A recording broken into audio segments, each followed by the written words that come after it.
Swayam Prabha. Digital India. Educated India.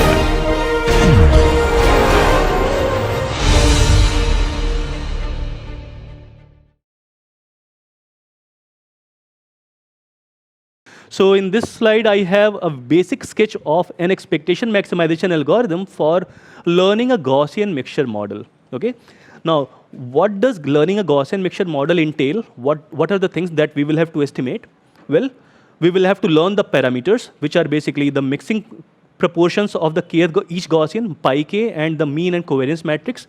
So we have to learn this for every Gaussian, right? So these are the parameters that we have to learn. And we have to also learn the cluster assignments. We have to learn the Z's. For every cluster, we have to learn, for every data point, we have to learn Z. So this EM algorithm is basically an alternating, optimization kind of an algorithm where we will initialize the theta to randomly or using k-means. Okay. So let's make some random initialization of the thetas, and using that random initialization, we can then iterate until we converge, and each step basically compute what is known as the posterior probability of the nth data point belonging to each of the clusters. Okay, so for this point, I think I'll just use the. Okay, so the idea is that suppose I know the pi 1 through pi k, the cluster mixing proportions, and I know the mu k and sigma k for every cluster. Okay, k equal to 1 to capital K. Okay. So these are the mean and covariance matrices of the k Gaussians, and these are the mixing proportions. Right? Now suppose I want to estimate Z. Right? So my goal is to estimate what Zn will be. Okay. What is Zn? How many values it can take? If I have k clusters, how many values? There are k possible values, right? So Zn can take one of the k possible values, 1 to up to capital K. Okay. So what we can do is, since Z is a random variable, right, we can compute the probability that Zn is equal to some small k given x. Okay, because this is what we have to estimate. Right. So what is this? So this is the probability of Zn taking value small k, Zn the nth point going to cluster k, given x. Okay, what will this be equal to? Okay, we can apply Bayes rule on this. So this is basically proportional to p of Zn equal to k times p of xn given Zn equal to k. So again, similar to generative classification. Note that it's just that Zn is not known, right? But the way I compute this posterior probability is the same as how we do generative classification, right? So the posterior probability of Zn equal to k given xn is proportional to the prior probability of Zn being k times the conditional distribution of, so the probability of xn given that xn belongs to the cluster k, right? So I can do this for every value of k, right? So that will give me the probabilities of this nth data point belonging to each of the k clusters, right? Now let's look at what this number is. So in order to compute the left-hand side, I have to compute these two quantities, okay? Assuming that we have a Gaussian mixture model, and we have these as cluster mixing proportions, what is this first quantity equal to? What is the prior probability that the label or the cluster ID of the nth point is equal to small k? Pi k, right? Because pi k are the mixing proportions, right?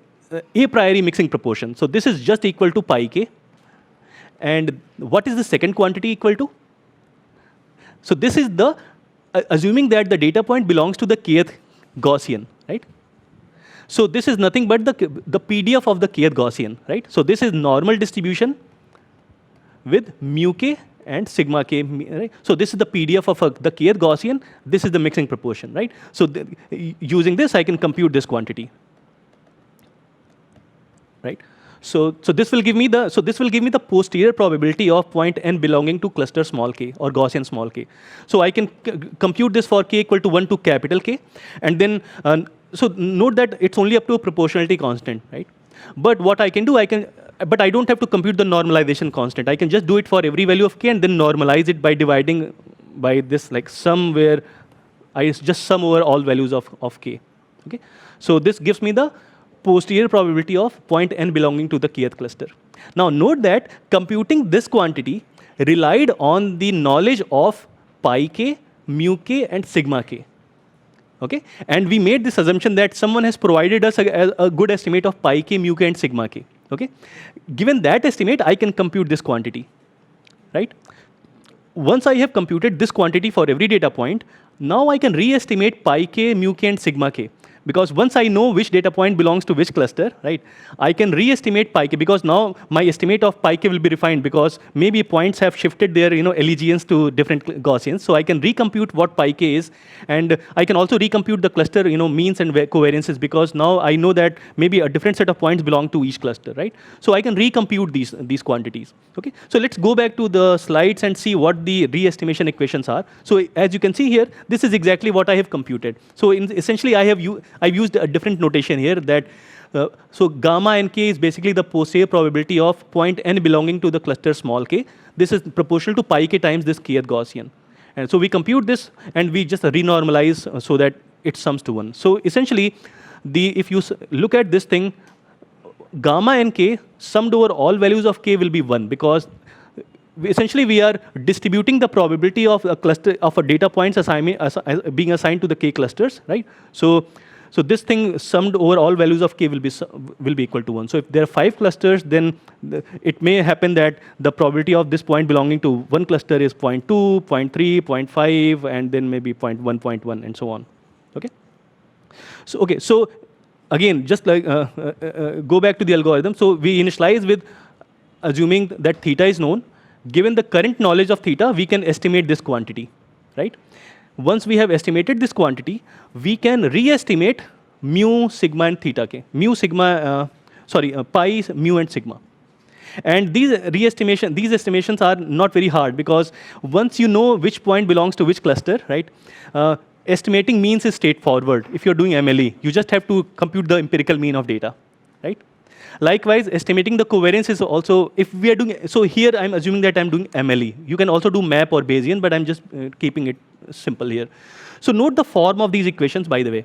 So the mean of the the updated mean of the kth Gaussian is not just the number of, not just the empirical mean of the points in the kth cluster, kth Gaussian. It's actually, it uses all the data points, but in fractional way. So it's a weighted average of the mean of all the data points, where the weights are weights are basically how strongly point n belongs to the kth cluster. So whenever I'm computing the mean of the kth cluster, I'm actually using I'm using an empirical mean of all the data, but a weighted empirical mean, where I'm assigning a weight to the observation, like gamma nk, right? Because gamma nk, if a point very strongly belongs to a particular cluster, then it will contribute more to the mean of that cluster. Okay, so it's kind of a weighted empirical mean and weighted empirical covariance. Okay, so that's basically the two-step procedure. So you estimate mu, sigma, and pi, and then you go back to this step where you can re-estimate the posterior probability of cluster assignments. You keep doing this until you converge, until let's say the parameters do not change anymore, or until you have exhausted the number of iterations. Okay, so that's like a very simple illustration of how an EM algorithm for a Gaussian mixture model can be designed. Okay, so I'm not sure, but most likely, you will have to a lab session on this algorithm. It's very similar to Gaussian, the k-means algorithm, except that in this step, in the first step, we are not exclusively assigning a point to a single cluster. We are actually computing the probabilities of this point being assigned to each of the k clusters, okay, which is given by this step. Okay, and we are using those probabilities to re-estimate the mean, covariance, and the mixing proportions. Okay, so this is what a Gaussian mixture model looks like. As I mentioned in the beginning, Gaussian mixture models are nice because they also provide you a soft clustering where the data points are not exclusively tied to a single cluster, but you can have overlaps, and in which case, in the overlapping regions, you can actually have non-zero probabilities of a point being assigned to every cluster, or all the clusters that are belonging to that region. Okay, there are other benefits as well. Okay, for instance. Oftentimes, the cluster sizes are also like, some clusters may be of small size, some clusters may be like large sized, right? Or maybe some clusters are like spherical, some clusters are ellipsoidal, right? Okay. The Gaussian mixture model, because it actually uses a covariance matrix, so each cluster is a Gaussian distribution. And a Gaussian distribution has a covariance matrix which kind of dictates the shape of the Gaussian or the shape of the cluster. Okay? So the shape need not be spherical. Okay, so having a general Gaussian distribution can help you learn cluster shapes that are not necessarily round shaped. Okay, which is a limitation of k-means algorithm. So k-means algorithm, one limitation is that it only learns like hard assignments. The other thing is that it assumes that it has round shaped clusters, not ellipsoidal clusters, and also all equally sized clusters. So that's another limitation. Whereas in this case, you don't necessarily have that problem because you are learning the mixing proportions anyway, right?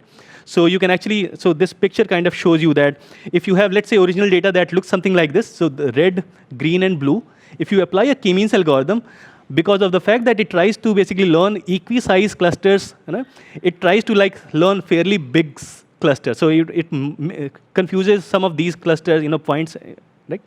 So it's not the right clustering. But if you apply a GMM, so by the way, don't worry about the color. So this is marked as red, but it's basically a disjoint cluster, a distinct cluster.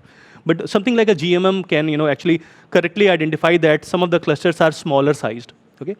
This picture does not illustrate the idea of like ellipsoidal clusters, but that's another property that a Gaussian mixture model has.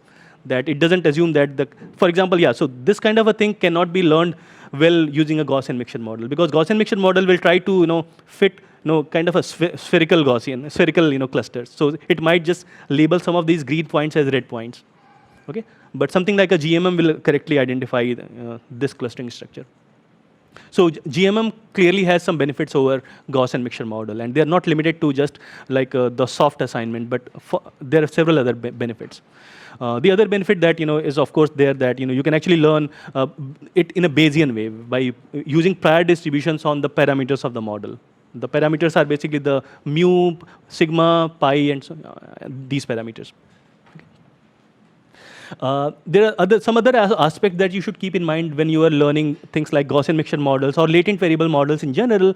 One thing is that these models are very sensitive to how you initialize these models, right? So if you initialize at a bad location, so in the clustering problem, if you initialize the cluster centers at a bad location, then it may converge to a bad optima, which is there with k-means also. K-means also is very sensitive to how you initialize. So if you initialize at different locations, the means you may converge to different locations. Okay, so you have to be a bit careful there. The other well, so the solution is that, so there are some initialization schemes that people have proposed that are slightly more robust. The other approach is to just try multiple initializations and just choose the one that gives the best solution. So often people try multiple initializations. Another tricky aspect about Gaussian mixture models is that if you are learning the covariance matrices of every covariance matrix of every Gaussian, you have to estimate lots of parameters. Again, this is the same limitation that we had in generative classification, right? Because we have to model every class, P of x given y equal to k, right? So you have to, if you're assuming full covariance matrix, then you have to learn all these order of d squared parameters in the full covariance matrix. Okay, and if you don't have enough data, then you can overfit, but you can prevent it using Bayesian approach or map estimation. Okay, so I think that kind of covers.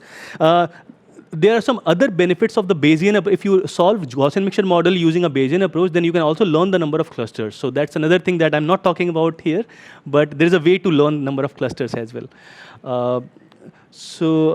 Yeah, I'm not sure if I'll be able to talk about non-parametric Bayesian models. I have a couple of slides on that later on. So what else? Yeah, so I think that kind of concludes the discussion on Gaussian mixture models. I'll very briefly talk about, so the instructor who is taking the lab session, he said that he might talk about HMMs in the lab, but probably he said that he may not talk about HMMs. But I still had a couple of slides on HMMs. So I'll just very briefly mention what HMMs are. And in fact, they're not very different from Gaussian mixture models. So Gaussian mixture models, we are clustering data, right? With every X, we have a Z, right? Hidden Markov models are also similar. You have observations. With every observation, you have some state, which can take one of k possible values. Okay, so suppose, so I'll go back to the part of speech tagging problem. So suppose these, the blue circles are words in a sentence, okay? And these white circles are the part of speech tags of each of those words. We don't know what those tags are, right? But those tags are like cluster IDs. So there are 10 type of tags, right? So each type is basically like a cluster, right? So this is also similar to a clustering problem. But the difference is that the tag of this node, like this word, is dependent on the tag of the previous word. right? Because typically, if you are doing part of speech taggings, then there is a certain English, grammar says that part of speech tags can only appear in a certain order. You can't just have like an article, appearing maybe after a noun or something, right? Right. So you can only have a certain kind. So there's a certain dependence that you have to follow, right? So if you have such sequential nature in your latent variable, so these are latent variables, right? The cluster IDs are latent, but they have a certain sequential structure, right? If you have a problem like this, then it basically becomes a latent variable model with sequential data or sequential latent states, right? And something like a hidden Markov model is basically an example of this. So in these models, you basically have very similar. So you have a distribution of X given that you know Z, right? So that's called the emission distribution, and then the distribution over Z is conditioned on what Zn minus 1 is, okay? Whereas in the Gaussian mixture model, the distribution of Z was just a multi-Nolly distribution, right, with pi. But here, since Zn, the value of Zn depends on the value of Zn minus 1, so in terms of the notation, we write it like this, that this distribution depends on what this value will be, okay? So again, just very briefly, so in a Gaussian mixture model, if you recall, P of Zn was a multi-Nolly with pi, okay? Pi, there was a mixing proportion vector. But in this hidden Markov model, the value of, so the distribution of Zn, right, depends on what Zn minus 1 was. So if Zn minus 1 was, let's say, had a value L, then we say that this distribution is multi-Nolly with probability vector pi L. So this is again a probability vector, but it's specific to what value we had for the latent variable in the previous time step, okay? And you can also further use a notation that says that the probability that Zn is equal to k, given that Zn minus 1 is equal to L, is the kth component of this vector. Okay, so overall, if you have a k component, if you have k states in the hidden Markov model for every node, then you need k squared transition, k squared pi parameters. So you have pi lk for every value of L and k, right? So rather than having a single mixing proportion vector as we had in the case of Gaussian mixture model, for a hidden Markov model, we have a k by k matrix of transition probabilities. That what is the probability that this is equal to k, given that the previous value was L. So it's pi lk. Okay. So a GMM, a hidden Markov model is slightly more. It's a sequential version of a Gaussian mixture model. So just to put it very briefly. So hidden Markov models can also be learned using a Gaussian, using an expectation maximization algorithm. Again, I'm skipping the details here. But as I said, if you cut the relationships, if you just make the Z's independent, then it just becomes a Gaussian mixture model, right? If you cut the ties between the Z's, it's basically a Gaussian mixture model. The algorithms for learning hidden Markov models, as I said, they're not very different from the algorithm for learning Gaussian mixture models. So EM can be used is used quite commonly for doing inference in hidden Markov models. Okay, so I'll just have a brief overview of some of the other topics that I did not have time to go over, and these are some of the topics that are sort of advanced. So I'll just very quickly, give a bird's eye view of what these, topics are. So one thing that I did not talk about in more detail is this idea of approximate inference. Okay, so all the inference problems that we saw, MLE, MAP, or even the fully Bayesian inference where we were estimating the distribution of the parameter given the posterior distribution, we could do those computations tractably. We could, we had conjugacy, we had Gaussian likelihood, Gaussian prior, so the posterior was Gaussian, right? So that the computing the posterior did not pose any difficulty for us, okay? However, we may not always have such a case. In most interesting problems, this posterior distribution, like the posterior of unknowns given so Z denotes all the unknowns of the model, right? So typically computing this distribution is intractable. So you can't get a closed form posterior distribution, okay? So you may have to use approximations for this posterior distribution. Okay, so there are broadly two types of approximations that people typically use when they try to approximate this distribution. One is based on the idea of generating samples from distributions, and that's basically the Markov chain Monte Carlo or MCMC methods. Again, I'm not going to talk about any of this because we have very little time. So that's one class of approaches that people try to approximate this posterior distribution. The other type of approximation is based on finding the closest distribution to this. So you can assume that we'll say that we'll approximate this posterior distribution by a simpler distribution.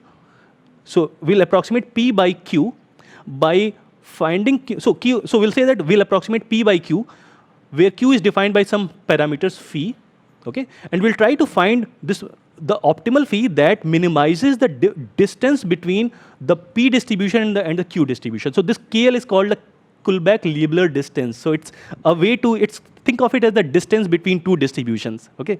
So we are trying to approximate P by Q. Q is defined by some parameters. So we'll tune a knob, which is basically phi, so that the distributions are as close as possible, okay? So we'll try to find phi that makes Q as close as possible to P. Okay, so this is known as variational inference. Again, this is something that we will not be able to get into more details of, but this is this other way of solving the inference problem. Note that we are no longer getting the exact posterior distribution. We are getting an approximation now. So as I said, most of the interesting problems require you to use approximate inference. Very rarely you would have a model where you can get closed form posterior distribution. So we did have a model like linear regression where we could get a closed form posterior distribution, but I made a very strong assumption there that the hyperparameters are known. Okay, if the hyperparameters are not known, then you actually run into this issue. You can't actually get a simple Gaussian posterior. So you have to use alternating optimization where you fix the hyperparameter, then estimate the posterior, and then re-update. So you keep going back and forth, or you use one of these approaches. Okay. So that's like a one-slide overview of approximate inference. It's a huge field in itself. Most of the recent advances are basically about getting better and better approximate inference methods for probabilistic models. Okay? Yes. You can, right? But it has to make sense, right? So KL is appropriate because KL is a natural way of comparing distributions. Okay, so you can't use a Euclidean distance to compare, right? So KL is a natural way of comparing distributions. Now you might ask why I wrote it like this. Why I said KL Q comma P? Why I didn't say KL P comma Q? That's also a way to solve this problem. You can also use symmetrized version where you have KLQP plus KLPQ and so on. So there are many ways. You can define the distance. So you have to define a distance between distributions and then optimize. You try to minimize the distance by optimizing this parameter phi. Okay. Yeah. So. How is MCMC used for the posterior? Yeah. So MCMC, the idea is that even though you can't compute this posterior distribution, there are ways to generate samples from this distribution. Okay, so what you can do, you can actually simulate a Markov chain, which when converges, starts giving you samples, random variables from this distribution, right? So your distribution, you represent it using a set of samples rather than a closed form. So you'll just have like Z1 through, let's say Z1 10,000, right? So those values of Z will collectively denote because as you can see in this picture, right? So suppose we have this bimodal distribution, we can actually get a bunch of points below, underneath this distribution, and those points along with the frequency, in which those points are occurring, it's a kind of histogram based, approximation of a distribution. Again, I don't have much time, otherwise But anyway, so these are the two broad class of methods that are used to approximate posterior distribution. Okay. Yeah, so non-parametric Bayesian models is another thing that I wanted to talk about. The idea is that, I think I mentioned about it in the very first lecture, that suppose we want a model that can grow in size as we see more and more data. And something like a clustering is an ideal example, right? So if we are clustering data, we are continuously, data is continuously arriving. So rather than saying that, let's have like 10 clusters, can't we just have this flexibility of growing the number of clusters, right? As the data demands, right? Rather than just saying that we'll use 10 clusters. Who knows, we might only see 5 points, right? So what is the point of, running a model with 10 clusters? Well, right, so you see the point. Again, this is a fairly a field in itself, so one slide will not be able to do justice to this whole area, but I'll just give you an intuition as to how we can design models where we can grow, where the model can grow with more and more data. So model growing with more and more data means that the model can create new parameters. Okay. So think of the Gaussian mixture model, right? So in Gaussian mixture model, we have, let's say, k Gaussians. Okay. But how about having a model where we can actually create new Gaussians as we have more data? Okay. Right. So let me. So in order to see that, I'll show a very simple analogy as to how people, visit a restaurant and sit at tables, how they decide which table to sit at. Okay, so drawing the analogy with clustering, so suppose you have people so data points are people, right? And the clusters are basically the tables where the people are sitting. Okay, so think of this analogy. Each data point is a person. Each cluster is a table in a restaurant, right? And the restaurant will have a number of tables. Let's say that the restaurant has infinite many tables, okay? I mean, there's no restriction on how many tables can be occupied. So people will keep coming in, they'll decide which table to sit at. Of course, many people can sit at a table, right? But there has to be a scheme. So let's look at a scheme that tells you how people can come and sit at table. So suppose you have the first customer or first person came in. He or she can just randomly choose any table, right? All tables are equivalent, right? Then each subsequent customer, let's say we are at customer number n, okay? He has to decide which table to sit at, okay? Now he has two options. Either he occupies one of the already occupied tables, or he sits at a new table where no one is sitting, right? So we can define a probability with which he will occupy the existing tables, one of the existing tables, and the probability using which he will occupy a new table. So at any point of time, there will be a number of occupied tables, okay, with a number of people sitting on each of those occupied tables. So what this new person will come, he will sit at one of the occupying tables based on the probability, with a probability proportional to how many people are already sitting at that table. So if more people are sitting at a table, the person will be more likely to occupy that table, okay? Okay, so and then there will be a non-zero probability of occupying an entirely new table where no one is sitting. This is clear? So suppose at some time point we have 3 occupied tables and all the others are unoccupied tables. 3 people, these 3 tables have let's say 5, 7 and 4 people sitting, right? So the next customer will choose one of the tables randomly. I mean, it will not be the case that he will go to the table with the 7th people. It will be a randomized decision. It will be more probable that it will take he will take the table with the 7th. Right. So it will be random, it will based on the probability will be determined by how many people are sitting. So this customer n will sit at a table number small k with probability mk divided by n minus 1 plus alpha, where alpha is some hyperparameter that I'll talk about what it is. Mk is the number of people sitting at that table. Okay. So if mk is more, then the customer will be more likely to occupy that occupied table. Okay, and this customer will start a new table with this probability, alpha divided by n minus 1 plus alpha. Okay, so alpha is some hyperparameter that kind of controls what is the probability of starting a new table. Okay, now again, keep the analogy in mind that people or customers are data points and tables are clusters. So it's essentially a clustering going on here, right? Right? Clustering of data is going on.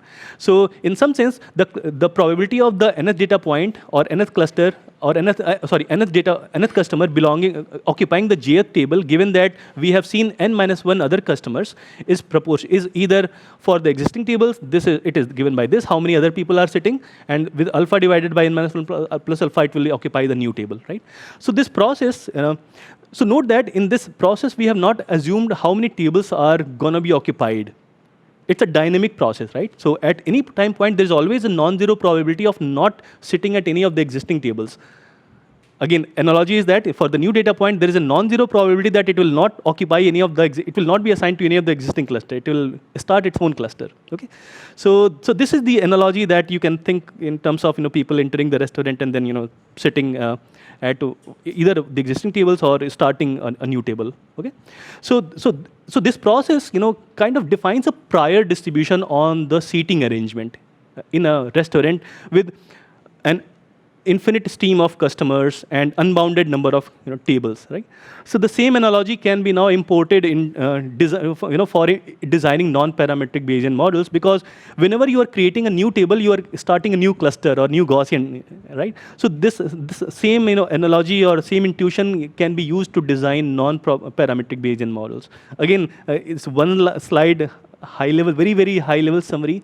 But this kind of shows that the models need to have this kind of a property in order for them to be non-parametric. Okay. Yeah. So the other thing is that we mostly limited our discussion to linear models, right? But I think I alluded to the fact that you can take something like a linear regression model and replace the mean from W transpose X to something that is an output of a neural network. Okay. So in a linear regression model that we saw, the probabilistic linear regression, we can replace the mean from W transpose X to a neural network with parameters defined by this the set of weights W, right? So this will give a non-linear model, because then the model is no longer non-linear. It's a sorry, the model is no longer linear. It's a non-linear model, right? So you can do this thing for a wide variety of models. Also for logistic regression, you can do that. So in logistic regression, we typically have Bernoulli of sigma W transpose X, right? So in many models, we have W transpose X, right? And then we have a Bernoulli for logistic regression, sigmoid of Bernoulli for logistic regression. Bernoulli of sigmoid for logistic regression. But you can replace that W transpose X by a neural network, a general neural network. So, and you can learn these neural networks again using Bayesian inference. So all the weights in these neural networks can be learned using a non-parametric procedure. Using a Bayesian procedure. Deep generative models is something that I think I already talked about, that latent variable models can also be used to learn how to generate data. So you can specify a model, lots of examples of images, and then the model can learn to generate images from random variables. So that's the field of deep generative models.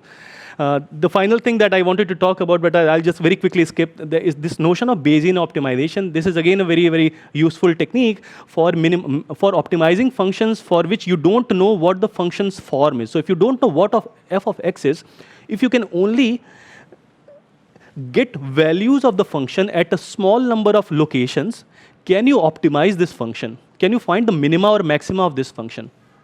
Okay? So it's a kind of like an interesting problem, right? You don't know what f of x is. You only get the value of f at a very small number of locations, and based on that, you have to decide what is the minima. So as you can see in this picture, it seems like the minima is this, right? But based only on this, but this is clearly not the minima. The minima is like this point, right? So can you solve this problem? So clearly, we don't know what f is, right? In this problem, we don't know f, right?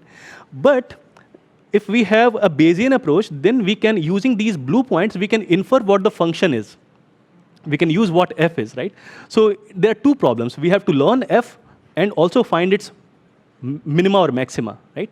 So what we can do, we can take a Bayesian approach and we can actually learn this function, and we can have so once we have the function, we can actually get the values of the function at any point, and based on that, we can decide, where the minima lies. So again, I'm not going to talk about it in the interest of time, but problems like these can be solved very efficiently using Bayesian approaches, because one of the good things about Bayesian approach is that it gives you the uncertainty in the function. So as you are learning the function, you kind of know that where I have a good idea about what the function looks like, and what regions I know I have to probe more, right? So for example, in this case, you know that I need to probe more about the function in this region, or maybe in this region. So it's again an example of sequential data acquisition that I talked about in, I think, the second lecture. So this is basically the Bayesian optimization, where we are trying to optimize functions for which we don't know the functional form itself. We can only get a small number of measurements of this function. So I think with that, I'll conclude. I think, yeah, so I just had one more point before we conclude. So the idea is that, so we talked about Bayesian models, right, where we can incorporate prior distributions and we can learn posterior distributions, right? Now the point is, as I mentioned in the very first lecture, if we have plenty of data, then probably the effect of the prior is not that much, right? Mainly the data dominates, right? So should we really care about Bayesian models in the current era where we have like lots and lots of data, right? Now the thing is, it depends on what you call big data, right? So often what happens is that even though you may have plenty of data, right, the amount of data that you have to learn every parameter of the model is still very small. For example, think of a deep neural net, right? It has millions of parameters, right? So even if you have millions of images to learn the deep neural net, the amount of data that you have per image is very, very small, right? Right. So in these problems, even if you have lots of data, but it's not really a lot of data, because the amount of information you have to learn every parameter is like still quite small, which is why incorporating prior information, prior knowledge using prior distributions becomes more important, which is why Bayesian models are still appealing and they're still very widely used in even deep learning models, okay? So I think I'll stop here. I have a couple of pointers. So if you want to play with probabilistic models, there are some very nice toolkits that you can explore, like Edward, Pyro, Stan, PyMC3. So these are all very like popular. So in these, so the nice thing about these things is that if you are familiar with things like TensorFlow, right? So you can very easily prototype very complex probabilistic models very, very, very, very easily. So these are some of the toolkits. I think the slides will be available on the website. So I also have a set of references that you can go over, on probabilistic machine learning, probabilistic modeling. So these references are now, I guess, a bit old, but I think these still pretty much capture, the basics of probabilistic modeling. So I think, yeah, with that, I am done. Any other questions? Okay.